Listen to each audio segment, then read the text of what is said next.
Okay, so when we get into doing a retic count, and this is when we're evaluating for anemia, but it's how many immature RBCs are present on our CBC. Now, there's a lot of extra notes under the gray page that can help us, but really we're trying to, um, is the bone marrow responding? So when an animal is anemic, and it could be flea bite anemia, it could be, immune mediated anemia, it could be anemia from acute blood loss. There's different reasons for anemia, but the main thing is the bone marrow responding. If the bone marrow responds, we should see immature red blood cells, which a reticulocyte, if you remember, um, when you have a metaruberocyte and it starts to shrink its nucleus, when a red blood cell is mature and they leave behind these little dots,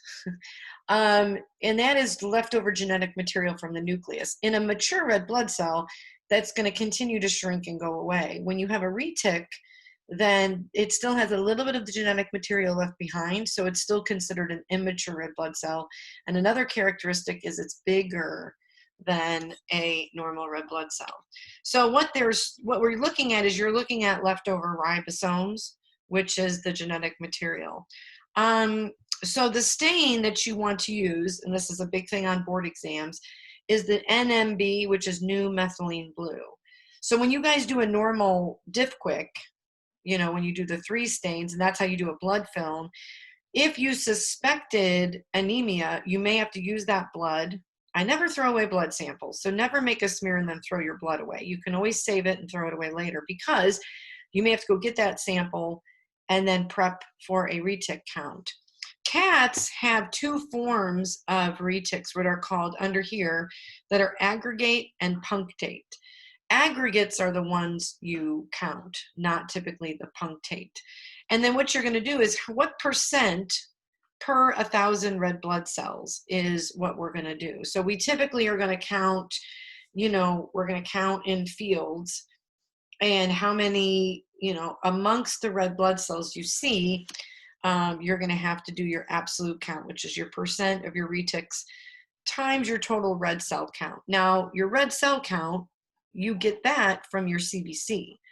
You would get your retic percentage from your blood film.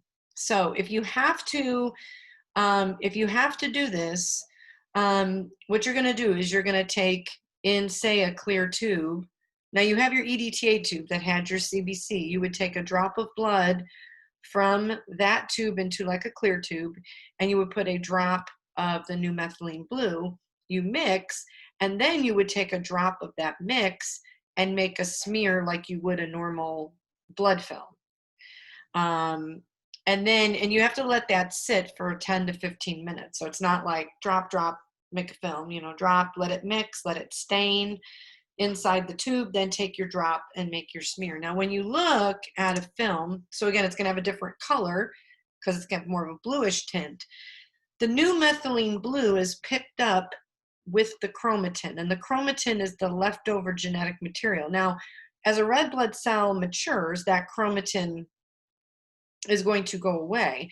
So if you have chromatin, that's an immature red blood cell. Sorry, see if somebody has a question on the chat. Okay. So if we look at these, you can see the first thing I look at is you've got anisocytosis overall, but you can see that these are aggregate and these are punctate. Think punctate punctuation like a period. Punctate is like a dot.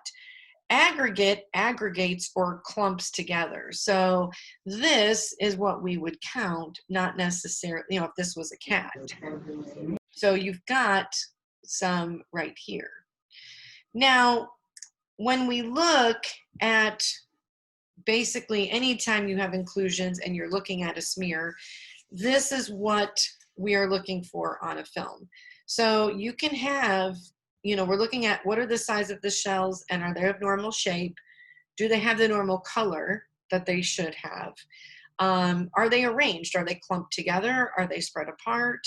Do you notice anything inclusion or included in the cell that's not supposed to be there? So if, for example, the aggregate is an inclusion that isn't in a mature red blood cell, but it's present in an immature.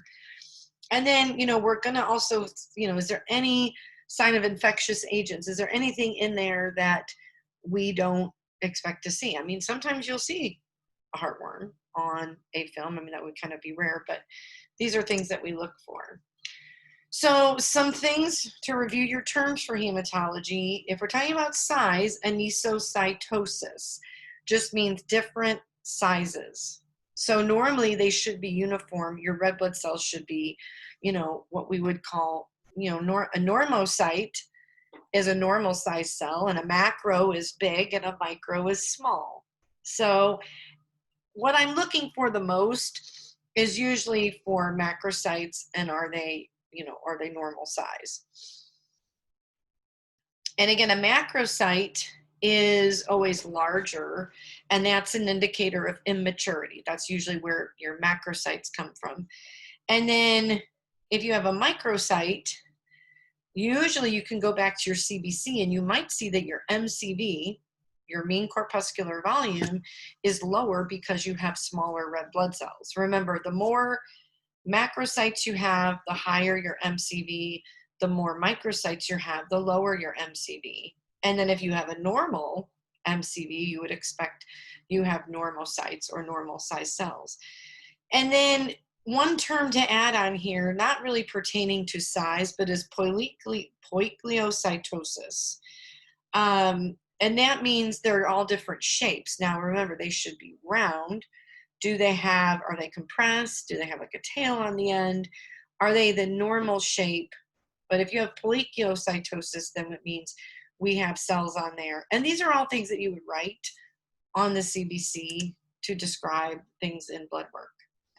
Now, color, when we look at that, is we're looking for pallor. So normally a red blood cell is going to have central pallor because it's a biconcave disc. So it doesn't pick up as much dye in the center as it does on the outer part of the RBC. So normochromasia is they have the normal color that you appear.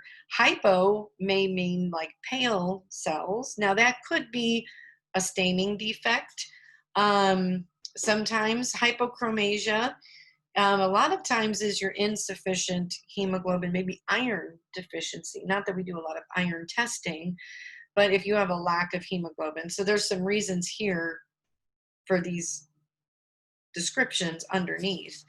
If you've got hyperchromasia, which means they have a darker pigment or they've picked up more of the dye, and then you don't have that central pallor, it's like the whole cell is of a darker color, then that tends to be your microcytes or spirocytes. Now, as a cell is smaller, think about it, as it ages and it's smaller, it may lose some of that biconcave disc and it's going to pick up more color. So that's why they're hyperchromic, or you have hyperchromasia. And then polychromasia is definitely, if you're looking at the slide and you're seeing different colors all over. Again, if you have uniform cell population, you should have uniform color. When you have different cell populations, when meaning older cells, younger cells, then you could see more polychromasia. And this can be seen when you've got organelles remaining, and they tend to be the younger cells, then you're going to get more polychromasia present. When you look at a film, you also want to look at the arrangement. So like, are they spread out? And, rouleau or agglutination. Now, rouleau is kind of like these stacks of coins. And this is when the cells kind of like layer together, like in a chain almost, which would be, so what you're looking at here in the middle, you have a neutrophil. These other kind of light purple circles, what are these that I'm pointing at? These little faint purpley pink things. Anybody? Those platelets? Platelets. Yep. So we have a neutrophil, we've got some platelets, but definitely we expect these cells to be spread out and not stacked. So that's what you're looking at here. So Horses can have this. You can see this sometimes in cancer, inflammation. So if they have an infection going on, you could see rouleau. Um, the other thing that you can do is sometimes this gets confused with agglutination. Well, let me look at agglutination. So you can see here, now this is an awful film. I mean, this guy's got some problems. These are all clumped together. And agglutinate is to kind of come together, and they're not in a nice little rouleau stack, they're in a clump. But this is typically seen in IMHA, which is immune-mediated hemolytic anemia, is you tend to see agglutination. And you get the clumping. And a lot of times when you go out far, because like this looks like we're probably at 10x, because you can see how small these cells are. I mean, that's a neutrophil, that's tiny. So this is like 4 or 10, you know, you get up to 40. If I go back, you can see the difference. You can take a drop of blood and a drop of saline and mix it together to try and get, you know, the rouleau to disperse. So you can kind of tell the difference. But these are both things that we can tend to see potentially in anemia, inflammation. Now, the difference, if you look at this, all of these cells, even though you have rouleau, you know, there's normal chromate, like they're all about the same color, they're all about the same size, which is a good thing. So I'm not probably looking at an anemia situation. We've got adequate platelets on this film. And if I look at this one, now again, this is farther away, so we're only at like 4, maybe 10x, because I'm like, there's a little neutrophil, there's a little neutrophil. But definitely there's some stuff going on here. This isn't, I don't see a lot of uniformity. Now in inclusions, now these sometimes, I would say, even speaking from experience, this sometimes is the harder thing, because what is an artifact? What looks like it's a dot or it's from the stain? And what is truly an inclusion? So the inclusions, and this is important for the test, you know, Howell Jolly bodies, Heinz bodies, and sometimes you get basophilic stippling. Now, if I go to the first one, is you have these Howell jaw bodies. Now, this is 10, you know, if they're regenerative anemia, you might see this, because first thing when I look at this, first of all, you have polychromasia, because there's different colors here and different size. So we have anisocytosis.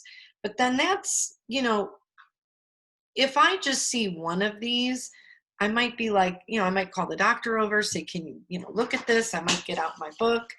But if it was a truly significant finding, I would expect to find this in a few different areas on the film.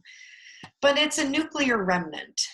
And now again, if we're talking about retics, you would see more dots. This is singular, but it is a leftover nuclear material.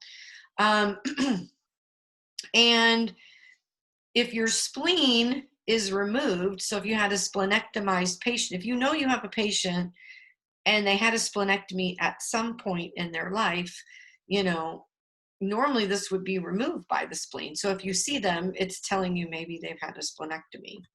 But it is a leftover, but that's what I would say based on this film. Okay, I've got polychromasia, anisocytosis, both of which are seen in anemia. And then when you talk about Heinz body and, you know, hemolytic anemia, so there can be drugs and chemicals, and it says here, the hemoglobin attaches, cats may have 5% of these, sometimes with lymphoma, hyperthyroid. But what you've got here, so you've got, these cells don't look normal. Now, they look normal chromic, they're all about the same color, but you don't have that smooth membrane, and then you have these bumps that are sticking out, which is kind of like, that's not normal. So if you take that blood, put it in another tube, add new methylene blue, this is what you get, and you can see these Heinz bodies, and there's Heinz body anemia. You've got them here, and that's what's making them look like they have a bump here. That's this genetic material. Now this can, again, I don't know if you guys remember this from when we talked about propofol. There are reports that cats that get propofol a few days in a row, like, you know, 2, 3, and it's rare that you would have a cat that you would anesthetize daily. But sometimes propofol administration multiple days in a row can cause Heinz body anemia in cats. So it's recommended to use different drugs if you're going to anesthetize a cat that many. So like with radiation, we would be doing anesthesia Monday through Friday every day. I would have to mix up our drug protocols. I wouldn't use propofol daily for that whole 5 days a week. Okay, so, you know, drugs and chemicals. But if you get this odd bump, take a drop, put it in the new methylene blue. And then if we talk about basophilic stippling, now this is super zoomed in. Obviously, this is, you know, you wouldn't be looking at it on a scope like this. But you can see it's residual RNA, so part of the genetic material. You got that good central pallor in these, but then this one has picked up more of these purple dots. Now, sometimes it's a response to anemia. In dogs, it can be seen in lead poisoning, so something in an indicator. But again, anytime regenerative response, whenever the bone marrow is responding and it's putting out immature red blood cells, and you're always potentially leaving genetic material behind, that's what we're going to look for. So immaturity, immature cells are a sign of regeneration. So right now, since we're talking about red cells, we're talking about anemia, that's always a good sign. Now, some of the infectious agents that we can see, I think about heartworm kind of right off the bat. There's Anaplasma, Babesia, Mycoplasma. These are, so obviously now, if I had a dime for every time someone had a piece of hair on their slide and they said my dog has, this sample has heartworm, it happens. You see a fiber, you see a strand, but the difference when you're looking at, this has the characteristics of a worm. It's got, you know, a lot of times a fiber or something's going to have strands. The edges are not going to be smooth, but this comes down to a tip like a worm, okay? So we've got neutrophils here. We've got red blood cells. And let's look at Dirofilaria immitis versus Dipetalema reconditum. Well, I'm not talking well. Dipetalema reconditum. Dipetalema can be in the sub-Q. Dirofilaria immitis is what's transmitted by mosquitoes. So usually the Dirofilaria immitis is what we associate with the common heartworm. And so there is some notes here, and we'll kind of review this when we go over heartworm when we talk about parasites. But you can see right there, that's not a strand of like fiber, that's not a hair, you know, the edges are smooth. You can see there's almost like organs. We've got the tip, so this is definitely more succinct. Okay, are there any questions about red cell evaluation? Now, I'm going to tell you guys, let me back up. Some of these other infectious agents, you know, you don't see them a lot. It's going to be difficult. Just be familiar with what some infectious agents that we see via the blood could be. Okay. So wet cell, you know, you can, obviously an automated is part of a CBC, so that's part of the machine evaluation. And then to back that up, you do a manual where you do a blood film evaluation. The thing that I mentioned here, which is a good note, is if you have an animal that's anemic and they have nucleated red blood cells, they are going to interfere with the automated count because, again, the machine doesn't really recognize the difference between, you know, a red blood cell is not supposed to have a nucleus.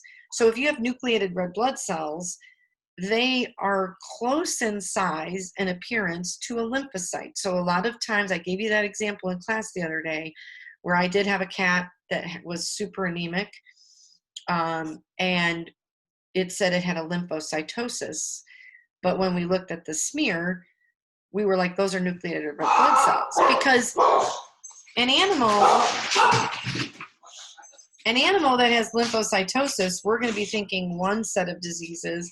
And an animal that has nucleated red cells has one type of, so you have to evaluate. So you have the formula, you can, calculate and correct for this, but this is why you should look at a blood film anytime something seems out of whack. When you look at your differential, you want to find the monolayer and go out to the feathered edge. And that's the best place to, where the cells, especially like where the red cells are isolated, that's the best place to. Now, to do the corrected count, the formula is down here to figure out your absolutes. If you remember, you have your little counter, or you can just get a piece of paper and write neutrophil, lymphocyte, and put little tick marks. When you get to 100, then you're going to calculate what's the absolute value for neutrophils, lymphocytes, and remember which ones are more common than others. Maybe just put thank you. Okay, so no. Can you call her? Okay. So here is the maturation series. You can see the eosinophils, the neutrophils, the basophils. But let's talk about the morphology, because I think this is probably the most important. A neutrophil is a granulocyte, and it's the most common one that we see. So when you get your CBC, remember you have a total white cell count, how many white blood cells overall, and then what percentage of, and your neutrophils should always be your highest. This is the primary defenders. Your lymphocytes are agranulocytes. Remember I said in anatomy a long time ago, I said a neutrophil is filled with granules. So a granulocyte versus an agranulocyte. Anything that has fill on the end is a granulocyte.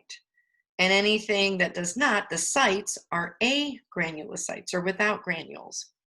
A lymphocyte is typically your immunologic defense. So typically like viruses, a lot of things about viruses. If you have a bacterial infection, if an animal does, you expect the neutrophils to respond.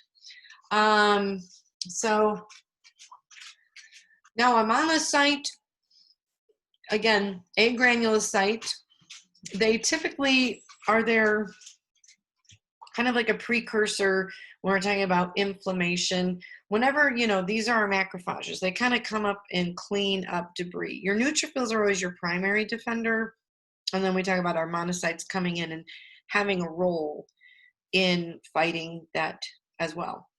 Now, eosinophils, which are granulocytes because they have fill on the end, these are typically, we think about parasites or allergic reactions. So whenever I look at a CBC, if the eosinophils are elevated, does my dog have raging allergies or, a skin condition?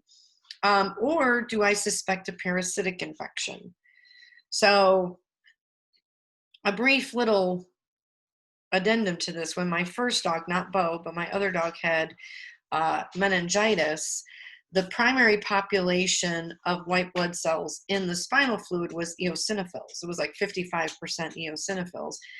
I was like, okay, either my dog has some brain-eating parasite or, I'm exaggerating, but they thought it was an immune-mediated reaction because like the body attacked the spinal cord and the spinal fluid. Because when you see eosinophils, it's kind of like an allergic type response versus when Bo had meningitis, he had primarily neutrophils.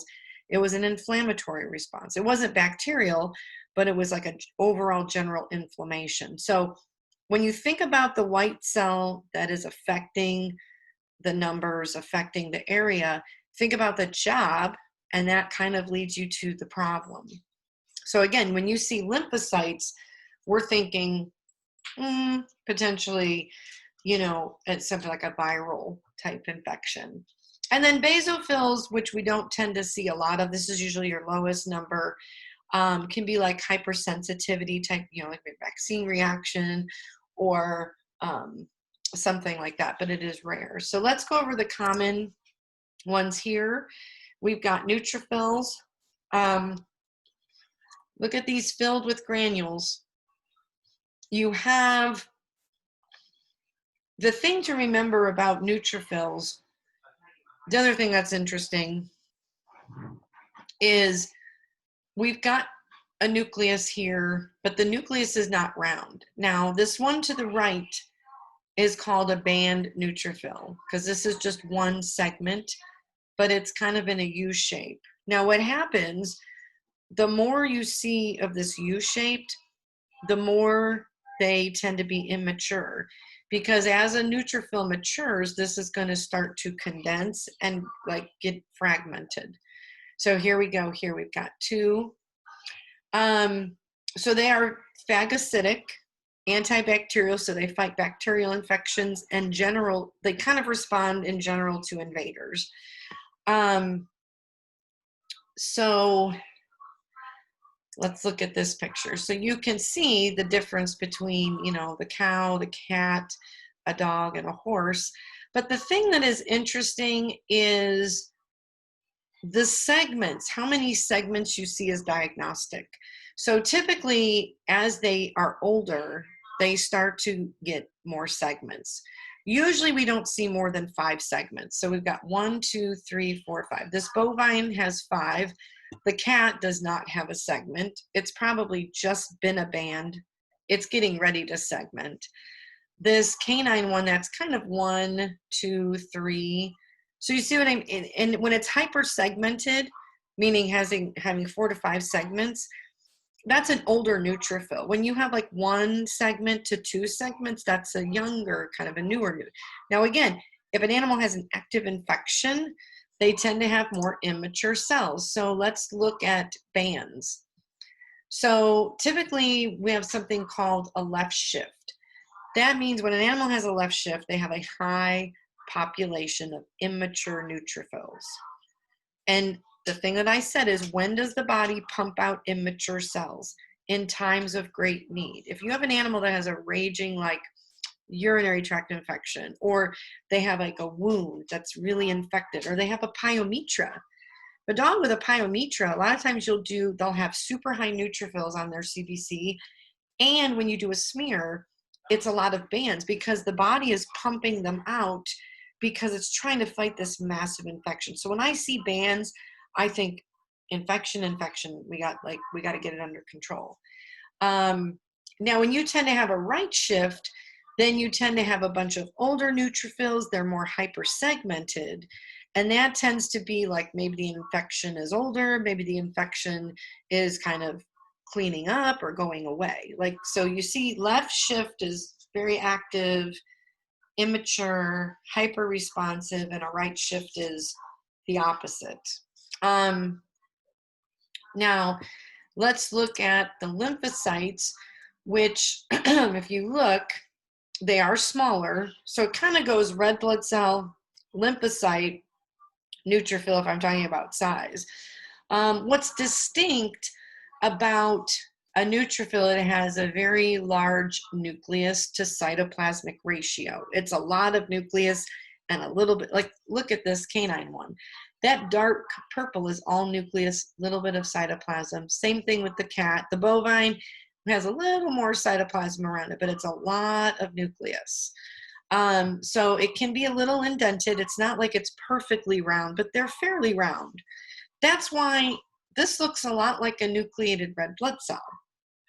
Kind of. The nucleus would be smaller, but okay, this is what we're looking at. So now, if you have what's called a reactive lymphocyte, if we've got like a raging viral infection, then you're going to see these. So they're more activated, they're functioning. You have more area around the nucleus. Okay, so you have more that's this pronounced perinuclear zone, which means around the nucleus. So you've got, it's more pronounced. And then you get cytoplasmic vacuolization. Let me look at this. This is not a lymphocyte, but do you see these white circles? Those are vacuoles. So when you have a reactive cell or a toxic cell, you can tend to see more of those white circles, or the air, not like air bubbles, but in the cytoplasm you would tend to see that. Now our monocytes, which the monocytes, the nucleus can vary. These tend to look a lot like a band neutrophil. So sometimes it's hard to tell the difference. They are a little bit bigger than a neutrophil, so if you're comparing size, but again,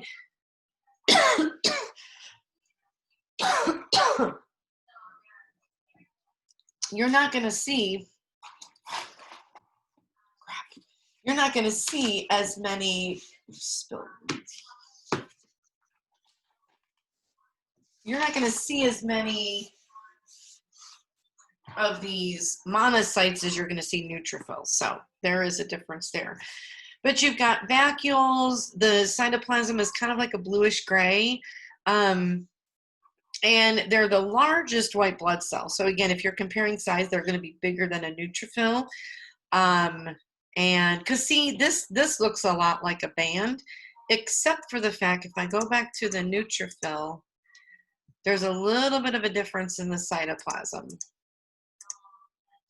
This is a little bit bluer, this is a little bit bigger.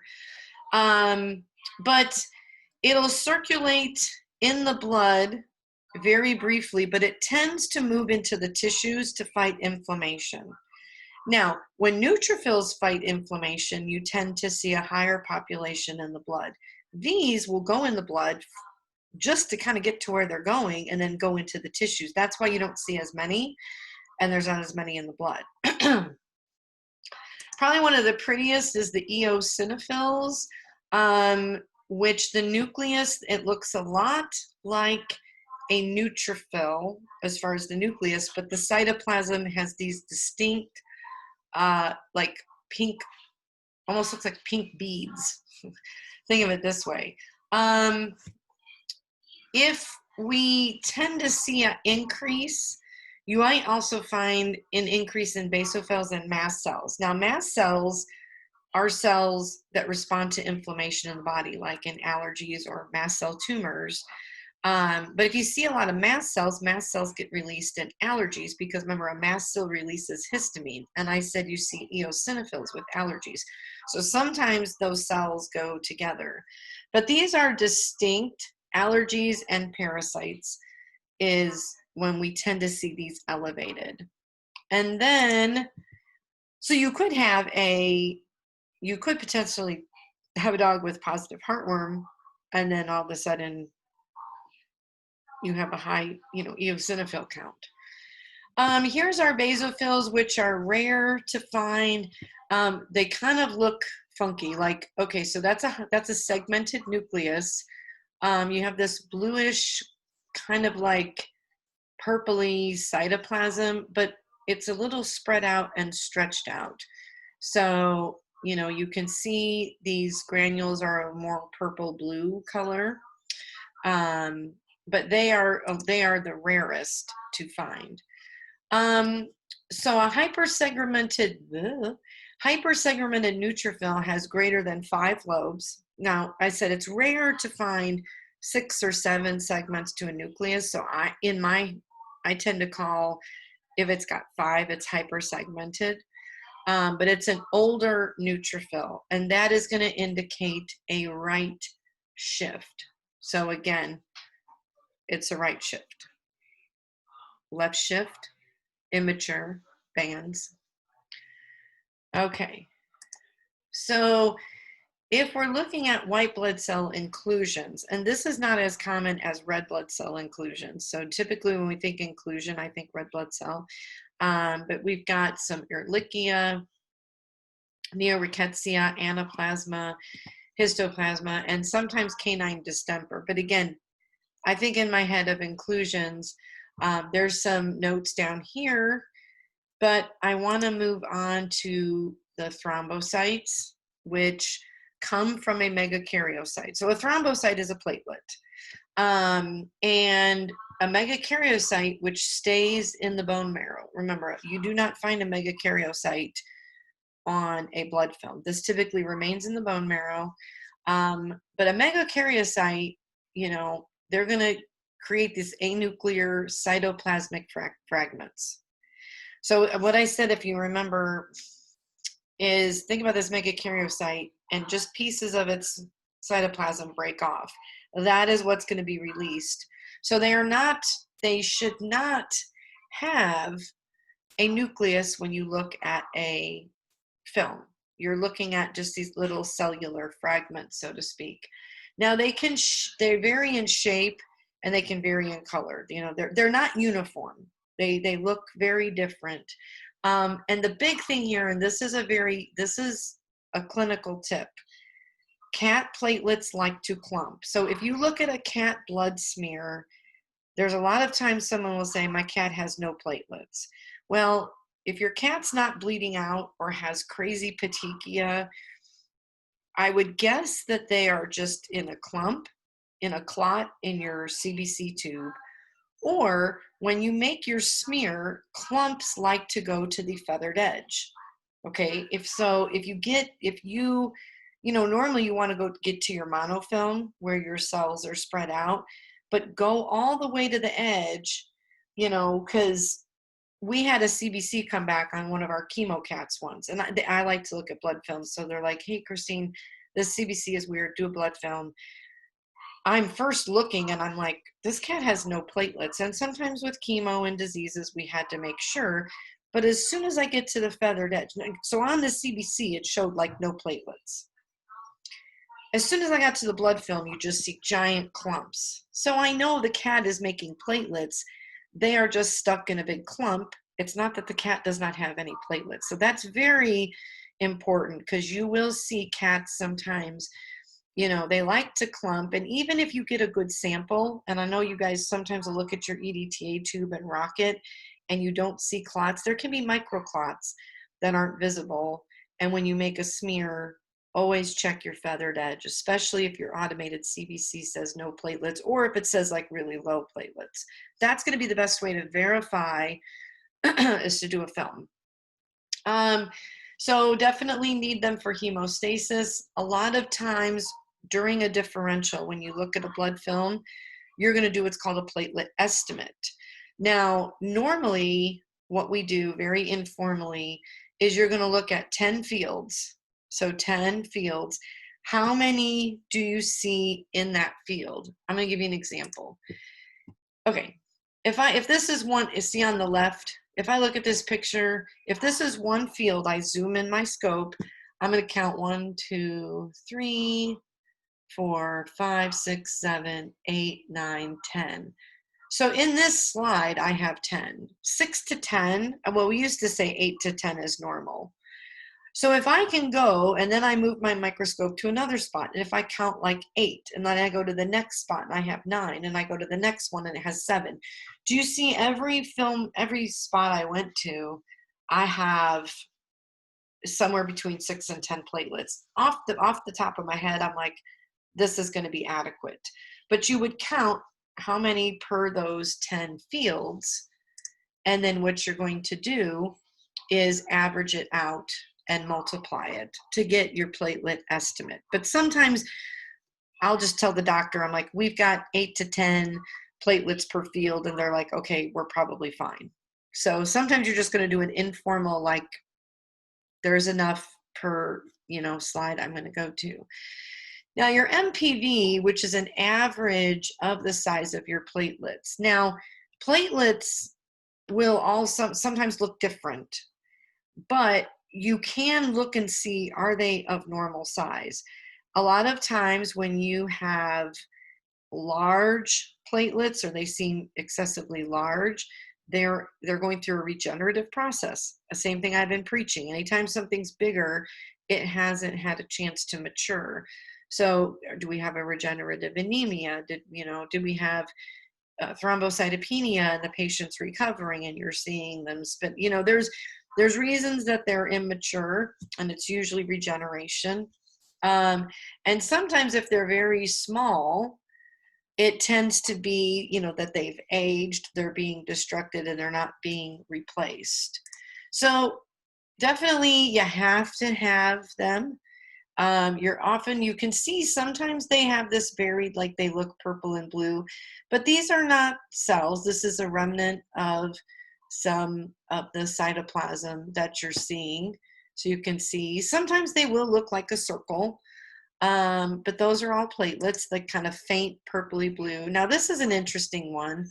This is a megakaryocyte. Now, typically, these are not seen in circulation. These usually stay in the bone marrow unless there is some massive response. But already looking at this film, I see polychromasia. There's different colored red blood cells, a slight anisocytosis. So this could be indicator of some regeneration, but that is a very large platelet. And then if we look at total protein, oops, sorry. If we look at total protein, which primarily is produced by the liver. Now, normally what you do, it's not typically part of your CBC. If you run a PCB and you crack and then you put some of that serum and you drip it on a refractometer, you're going to look at your total protein. So, and it's in grams per deciliter, but the total protein, which is key for fluid balance and drug balance, also gives us an idea of hydration status. So it can increase or decrease your total protein. So sometimes when you will see an elevated protein, if we have a dehydrated patient, and if we had an overhydrated patient, we could see a low total protein. But again, the protein is going to be key in this scenario. Okay, I mean, since it's 12:46, do you have any questions about the things we just talked about? The cells, the sizes, the appearance?